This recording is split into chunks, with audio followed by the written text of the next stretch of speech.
So what's up guys, and welcome back sa ating channel. So ngayon guys, magte-testing lang po tayo nitong ating bagong Twitter na in-order natin siya sa Shopee, no? So dumating na kanina.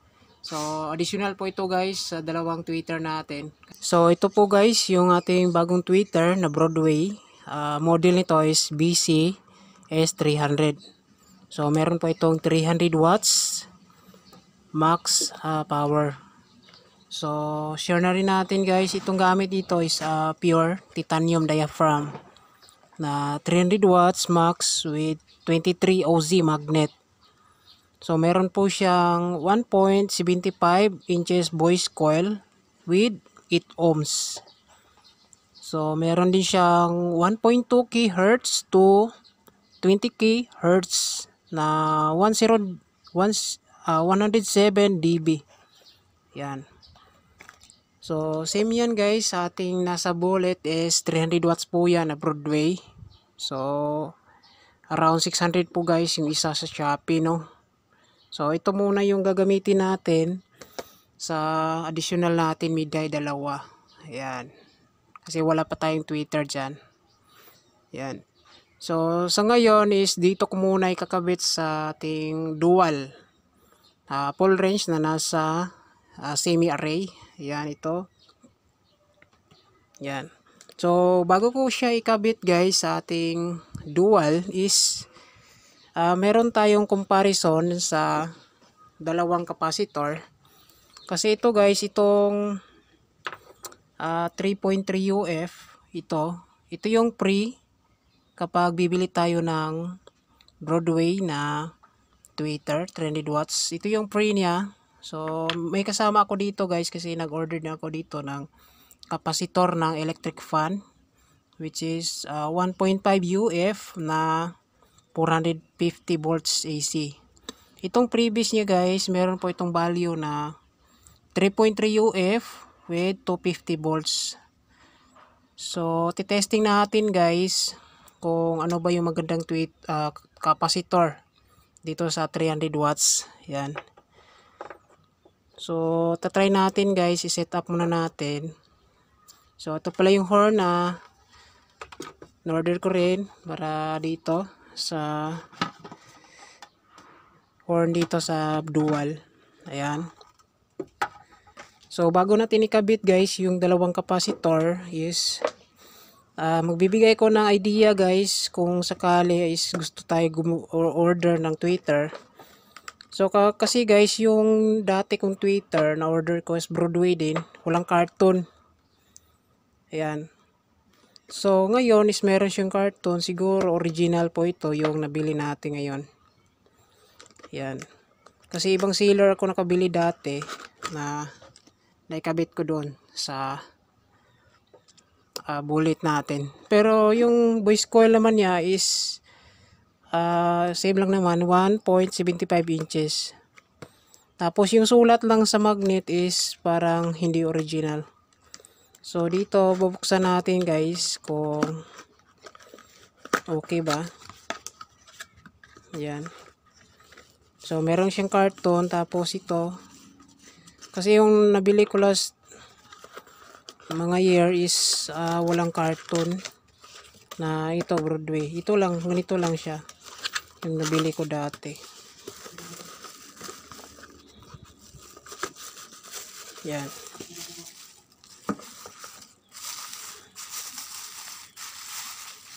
So Broadway na 300 watts. Yan. So original siguro to yung na bili natin ngayon. Yan. Sa susunod na video papakita ko guys yung nandyan sa laman. I-compare natin kung same lang ba sila. Yan. So ito guys, bubuksan ko muna itong dalawa para check natin kung same lang ba yung unit.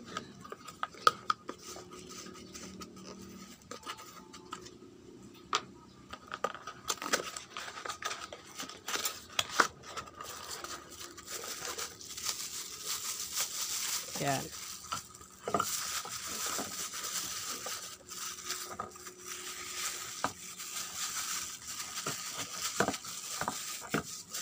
So same po sila guys, dalawa na driver. So set up ko muna guys. So ito guys, yung capacitor na ilagay natin dito is ito. Sa isang tweeter is ito 3.3 UF 50 volts to 50 volts. Sa isa man guys, ito yung ikakabit natin. 1.5 UF with 450 volts.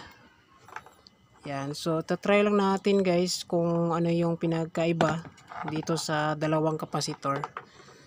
Yan, so kakabit ko muna guys, tapos wiring natin.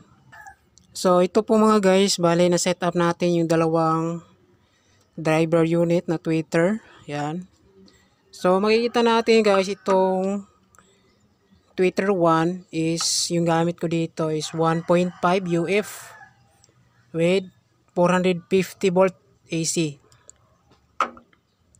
Nakabit po to sa channel A ng power amp. Itong tweeter B is yung gamit ko dito is 3.3 UF with 250 volts. Nakakabit po ito sa channel B ng power amp. Yung gamit natin na power amp ngayon sa demo is ito, Joson Uranus Max power amplifier. Ayan. So power on natin. So naka stereo mode po ito guys, no? Same po ito na output. Ayan.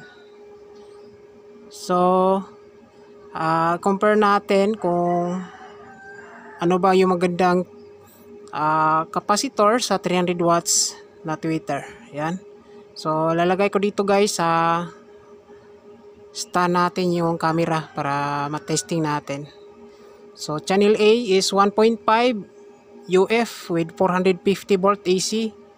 Channel B na tweeter is 3.3 UF with 250 volts. Yan.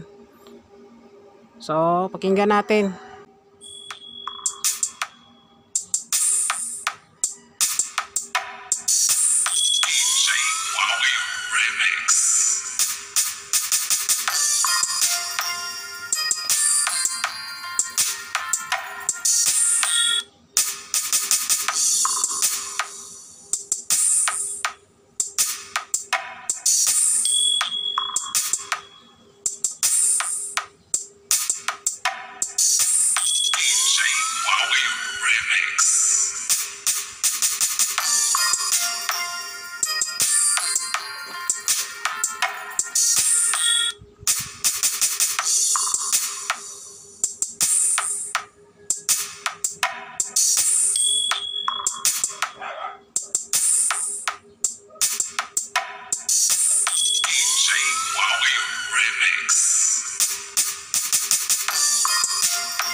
So yan guys, napakinggan na natin yung dalawang driver unit na tweeter, no.